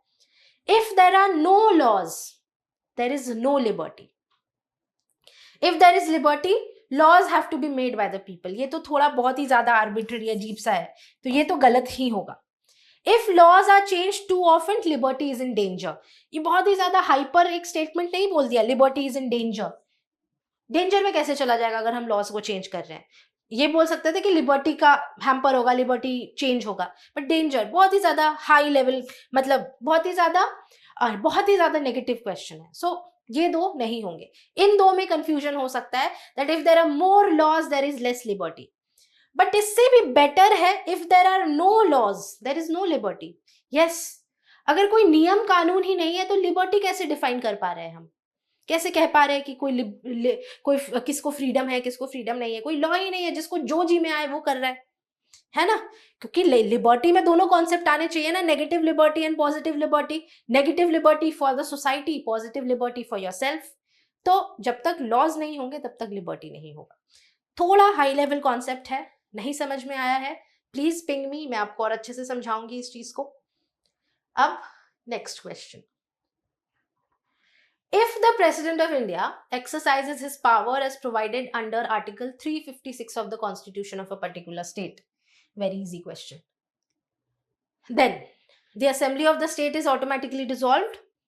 Powers of the legislature of that state shall be exercisable by or under the authority of the Parliament. Article 19 is suspended in that state. The President can make laws relating to that state. Presidents rule है article 356। तो ये तो नहीं है, directly dissolve तो नहीं होता, automatically dissolve तो नहीं होता, लेकिन हाँ, power of legislature directly parliament के हाथ में चला जाता है। तो ये तो है, this is the correct answer. So your answer to this is option B. Fine. This is again आपका इमरजेंसी प्रोविजन प्रेसिडेंट्स रूल, इससे ये क्वेश्चन पूछा गया है। सो थोड़ा ट्रिकी, थोड़ा डिफिकल्ट क्वेश्चन, मतलब not difficult I would say, mainly थोड़ा इन डेप्थ क्वेश्चन है। Next question, with reference to the election of the president. अच्छा, दो क्वेश्चन आ गए यहां से। With reference to the election of the president of India consider the following statements. The value of vote of each MLA varies from state to state. Okay. The value of the vote of MPs of the Lok Sabha is more than the value of the vote of MPs of the Rajya Sabha. तो ये भी directly Laxmikant का question है, थोड़ा difficult है क्योंकि हाँ, आपको वो फॉर्मूला अगर ध्यान में है तो that is little tricky, but direct question directly from the president's chapter. और हमें ये भी पता है कि प्रेसिडेंट का जो इलेक्शन होता है वो इलेक्टोरल कॉलेज के थ्रू होता है, और electoral college consists of elected members of both the parties, मतलब Rajya Sabha and Lok Sabha as well as the state legislative assemblies. और स्टेट लेजिस्लेटिव असेंबलीज में दिल्ली एंड पौंडीचेरी का जो लेजिस्लेटिव असेंबली है वो भी आता है। यहाँ पर एक चीज याद रखना है कि nominated members of both the houses they do not take part, ठीक है, nominated members do not take part and that method is known as proportional representation by means of a single transferable vote. Proportional representation by means of a single transferable vote, ये कैसे होता है, इसका method क्या है, मैं again जब हम क्लास करते हैं तो क्लास में मैं समझाती हूँ what are the various ways by which, what is the difference between first past the post system and what is the difference between single transferable vote. Fine, तो ये तरीका है इलेक्शन ऑफ द प्रेसिडेंट का। और formula अगर देखो, formula याद करने की जरूरत नहीं है, बट ये ध्यान में रखना है कि एमएलए का जो वोट होता है वो डिपेंड करता है वो कौन से स्टेट से आ रहा है, तो मेजॉरिटी मतलब पॉपुलेशन ऑफ द स्टेट पर डिपेंड करता है। तो इस बेसिस पर अगर कोई एमएलए यूपी का है तो उसकी वोट की प्रेफरेंस, उसकी वोट की वेटेज ज्यादा होगी, क्योंकि major proportion, major majority state है, उस स्टेट की मेजॉरिटी सबसे ज्यादा है, पॉपुलेशन सबसे ज्यादा है, इस वजह से। तो एमएलए में देखो पॉपुलेशन ऑफ स्टेट जो है वो ऊपर है, इस वजह से वो अफेक्ट होगा, लेकिन value of vote of an MP does not depend on any of the other factors. तो बोथ राज्यसभा एंड लोकसभा दोनों एमपीज के जो वोट्स हैं वो बराबर ही होते हैं। अब next question is, in the first Lok Sabha the single largest party in the opposition was the स्वतंत्रता party. In the Lok Sabha, a leader of the opposition was recognized for the first time in 1969. Okay. If in the Lok Sabha, if a party does not have a minimum of 75 members, its leader cannot be recognized as the leader of opposition. Okay. Fine. So there must be some twitch in this, क्योंकि ये सिर्फ और सिर्फ polity का question नहीं है, ये history से भी क्वेश्चन उठाया गया है, और वी नेवर नो कौन सा सिंगल लार्जेस्ट पार्टी था, हिस्ट्री जानना पड़ेगा उसके लिए। तो ऑप्शंस देखते हैं हम। थर्ड वाला तो गलत है, थर्ड इज रॉन्ग, उससे एलिमिनेट हो रहा है क्या? हाँ, yes, so your answer is B. Third is wrong because it has to be how much, 10%। इतना पता है ना, लीडर ऑफ ऑपोजिशन बनने के लिए मिनिमम उस पार्टी को 10% ऑफ वोट्स लाने पड़ेंगे, तो 10% ऑफ 550, ठीक है, 55 वोट्स मिनिमम होने चाहिए, not 75। So this is wrong. Okay, तो even if you don't know these answers, you know that third is wrong. So if third is wrong, तो ये wrong होगा, ये wrong होगा, ये wrong होगा, तो your answer is 2 only. Fine, elimination method से निकला है। मुझे भी नहीं पता था कि कौन first time opposition leader select हुआ था एंड ऑल। सो 2018 का क्वेश्चन ही हम डिस्कस कर रहे हैं। अब तक 4 क्वेश्चंस हमने डिस्कस कर लिया है। Let's move on to the 5th question. So with reference to the Parliament of India, which of the following parliamentary committees scrutinize and report to the House whether the powers to make regulations, rules, sub-rules, bylaws, etc. conferred by the Constitution or delegated by the Parliament are being properly exercised by the Executive within the scope of such delegation. एक बार वापस से पढ़ना है इसको, एक बार ध्यान से फिर से पढ़ना। पार्लियामेंट्री कमिटी से क्वेश्चन है। Parliamentary committee again chapter in Laxmikanth and बहुत सारी कमिटीज हैं, सारी कमिटीज इंपॉर्टेंट नहीं है बट पढ़ लोगे तो बेटर है। I will share some important committees जो मैंडेटरीली ही हैं, जिनको पढ़ना जरूरी है। बट हाँ, पार्लियामेंट्री कमिटी से भी हिस्ट्री रहा है दैट क्वेश्चंस आते रहे हैं पॉलिटी में, ठीक है, तो पढ़ना है इसको। This is the answer to this is committee on subordinate legislations. It's not rules committee or business advisory committee. Committee on subordinate legislations. ठीक है, so questions parliamentary committee से आते हैं। आपको कोई भी डाउट है अपने प्रेपरेशन में, if you are feeling that you are stuck somewhere, you want an assistance, we offer mentorship support. It's a customized 1:1 mentorship support and do reach out to us. हमारे पास बहुत सारे मेंटरशिप, मतलब बहुत सारे students हैं जो हमारे साथ मेंटरशिप ले रहे हैं एंड दे आर लाइक, हम उनको उनके स्टेप पर, हर एक स्टेप पर उनके प्रेपरेशन पे उनको हेल्प करते रहते हैं, गाइड करते रहते हैं। सब्जेक्ट मैटर एक्सपर्ट्स हैं, ऐसा नहीं है that there just be one mentor. Different subjects के डिफरेंट टीचर्स हैं। If you are stuck anywhere in any subject, you will get assistance. ठीक है, so reach out to us अगर आपको लग रहा है कि आप अकेले पढ़ रहे हो प्रिपरेशन में, you want some assistance, you want someone to hear you out, do reach out to us. Okay, now question 6, regarding money bill which of the following statements is not correct. देखो फिर से bill से question आया है और bill से question आते रहते हैं, चाहे वो मनी बिल हो या ऐसे नॉर्मल बिल हो, इससे क्वेश्चंस आते रहते हैं. पार्लियामेंट जो चैप्टर है हमारा, a bill shall be deemed to be a money bill if it contains only provisions related to imposition, abolition, remission, alteration or regulation of any tax. Okay, ठीक है, ये तो सही. अच्छा, not correct, again important, not correct पूछा है यहाँ पर, तो not correct. Which of the answer are not correct?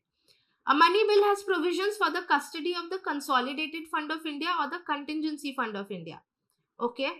A money bill is concerned with the appropriation of money out of the Contingency Fund of India. ठीक है. A money bill deals with the regulation of borrowing of money or giving of any guarantee by the government of India. Okay, okay. So इसका answer जो है ये है, C is not correct because it does not deal with the Contingency Fund of India. Contingency Fund of India basically emergency provisions के लिए रहता है, जब किसी emergency situation में इसका यूज होता है, तो ये गलत है. अब मनी बिल के बारे में हम थोड़ा सा डिस्कस करते हैं. वैसे तो जब हमारा मास्टर क्लास चलेगा ना, मैराथन क्लास चलेगा पॉलिटी का एग्जाम से पहले, तो तब basically in detail I will discuss about all these things. But money bill again सिर्फ और सिर्फ कहाँ ओरिजिनेट होता है? राज्यसभा में, है ना? नहीं, लोकसभा में ओरिजिनेट होता है. सिर्फ और सिर्फ मनी बिल लोकसभा में ओरिजिनेट होगा. एंड लोकसभा चाहे तो मनी बिल जो है अपना वो राज्यसभा के पास करेगा. राज्यसभा उसमें रिकमेंडेशन दे या ना दे, डज नॉट मैटर. 14 दिन के अंदर वापस से राज्यसभा को मनी बिल लोकसभा के पास भेज देना है. जो भी रिकमेंडेशन दिया है राज्यसभा ने, लोकसभा अगर चाहे तो एक्सेप्ट करेगा, नहीं चाहे तो नहीं एक्सेप्ट करेगा, और फिर वो प्रेसिडेंट के पास असेंट के लिए भेज देगा. और प्रेसिडेंट यूजुअली असेंट दे देते हैं मनी बिल के लिए, क्योंकि मनी बिल इंट्रोड्यूस ही होता है with the recommendation of the president. तो प्रेसिडेंट ने ही जब कहा है कि हाँ आप मनी बिल इंट्रोड्यूस करो, तो ऑब्वियसली प्रेसिडेंट रेकमेंड मतलब असेंट दे ही देंगे. तो मनी बिल का जो पूरा पावर है वो टोटली लोकसभा के कंट्रोल में रहता है. लोकसभा ही उस मनी बिल को गवर्न करता है. Rajya Sabha has little to no say in it. Okay, चलो now we'll move forward. Next question. The Speaker of the Legislative Assembly shall vacate his or her office if he or she ceases to be a member of the Assembly. Okay. Whenever the Legislative Assembly is dissolved, the Speaker shall vacate his or her office immediately. ठीक है, ठीक है. So Speaker का जो rule है, speaker is basically the part of the legislative assembly. ठीक है, speaker उस लेजिस्लेटिव असेंबली का मेंबर होता है और उसी मेंबर्स में से चुना जाता है स्पीकर. तो speaker of the legislative assembly, अगर असेंबली डिसॉल्व हो रहा है, हाँ, if he ceases to be a member of that assembly, then speaker also has to vacate his office because he is not part of that legislative assembly, so he is not मतलब वो उस legislative assembly के member नहीं है. तो अगर वो उस legislative assembly के member नहीं है तो वो उस assembly को preside भी नहीं कर सकते. इस वजह से ये तो सही आंसर है. Whenever the legislative assembly is dissolved, the speaker shall vacate his or her office immediately. नहीं, immediately नहीं वो करते हैं, अपना ऑफिस छोड़ते हैं. जब दूसरा लेजिस्लेटिव असेंबली बन के आता है, जो फर्स्ट सेशन होता है, वो पुराना स्पीकर जो है वही प्रिसाइड करता है. Obviously someone has to preside ना, समवन हैज टू मीडिएट. अगर नया लोकसभा मतलब नया अगर लेजिस्लेटिव असेंबली बन के आया है तो कोई तो है जो बैठे वहां पर प्रिसाइड करे. जब हमारा फर्स्ट कॉन्स्टिट्यूएंट असेंबली बना था तब सच्चिदानंद सिन्हा को स्पीकर प्रोटेम बनाया गया था. ठीक है, स्पीकर प्रोटेम इज बेसिकली जब कोई नहीं है, जब कोई प्रिसाइडिंग ऑफिसर नहीं है, तो जब से सीनियर मोस्ट जो मेंबर होता है उसको हम सेलेक्ट करते हैं just for the first session, ताकि वो प्रिसाइड करे और प्रिसाइड करने के बाद वो जो नया स्पीकर है उसको नियुक्त करवाए. तो इस केस में भी वही होता है. ये this is not known as speaker pro. ये पुराने स्पीकर जो है वही बैठते हैं, वापस से फर्स्ट सेशन लेते हैं और उनका मेन काम यही होता है कि नेक्स्ट जो भी ये असेंबली जो भी चलने वाली है उसके स्पीकर की वो नियुक्ति करवाए. ठीक है, okay. Now we move forward to our next question. Consider the following statements. The parliament of India, again parliament से question, the parliament of India can place a particular law in the 9th schedule of the constitution of India.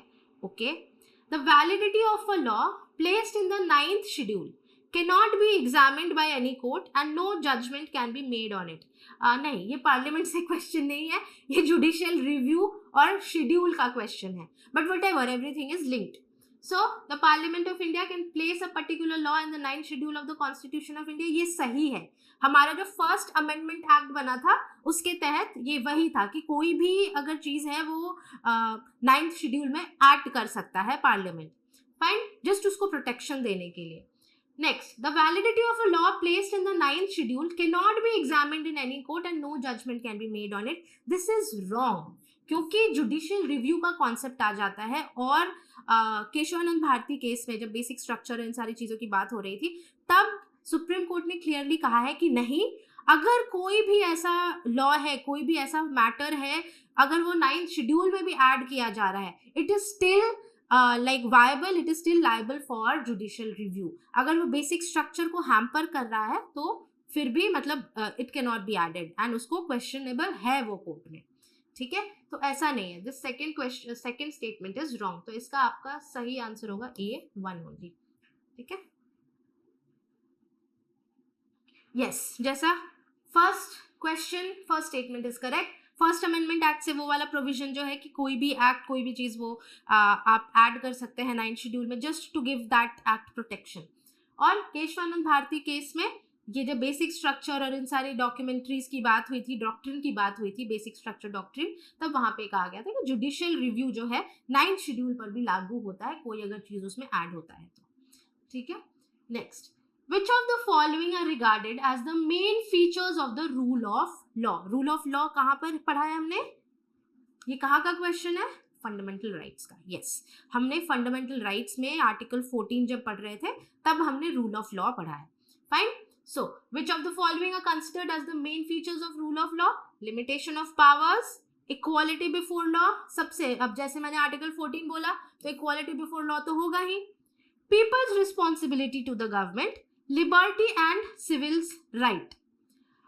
No, people's responsibility to the government नहीं है. Liberty and civil rights, yes. So answer I think would be C. Yes, 1, 2 and 4 is your answer. Limitation of powers, equality before law and liberty and civil rights. ठीक है, तो एक बार इसको check कर लेते हैं. Answer is C. 1, 2 are correct. 3 is incorrect. So fourth part is, क्या था fourth वाला? Liberty and civil rights. ये तो correct है ही. 2 तो correct है ही. Limitation of powers and people's responsibility to the government में ये हो सकता था, but government का रोल वहां पर बहुत ज्यादा नहीं है रूल ऑफ लॉ में. रूल ऑफ लॉ के ना 3 मेजर प्रिंसिपल्स हैं. One is absence of any arbitrary power, equality before law तो मेजर है, and individual right. Individual rights जो है, लॉ ऑफ द लैंड, वहाँ के जो लोग हैं, वहाँ जिस जमीन पे वो लोग हैं उनकी खुद की एक इंडिविजुअल राइट होती है. As a human you have certain rights, so it focuses more on individual rights. तो लिबर्टी, ऑल दीज थिंग्स, जब हमने प्रियम्बल का की कॉन्सेप्ट पढ़ा था, नेगेटिव एंड पॉजिटिव लिबर्टी वाला concept, so all these things will somewhere come under rule of law. ठीक है, so we will move on to the next question. Right to privacy is protected as an intrinsic part of right to life and personal liberty. Which of the following in the Constitution of India correctly and appropriately imply the above statements? Very easy question and UPSC का favorite question. इसका answer पढ़ने की जरूरत नहीं है. Options: Article 21 under fundamental rights, that is your part 3. ठीक है, तो आर्टिकल 14 नहीं है, आर्टिकल 17 नहीं है. आर्टिकल 17 डीपीएस में अच्छा फ्रेम ही किया है उन्होंने गलत. Article 24 and provisions under, no. Article 21 freedom granted in part 3 of your constitution, that is fundamental rights. Favourite most favourite, very very important article 21, right to privacy. जब से ये बात स्टार्ट हुई है तब से बार बार ये क्वेश्चन पूछा जाता है. Right to privacy, article 21, right to life and personal liberty में आता है. And this is your UPSC का favourite topic. So this was I think इतना ही क्वेश्चन है 2018 में. हाँ, 2018 का इतना ही क्वेश्चन है. तो यहाँ पर हम वापस से एक बार रिकैप करेंगे कौन कौन से टॉपिक से क्वेश्चन पूछे गए हैं. So going back to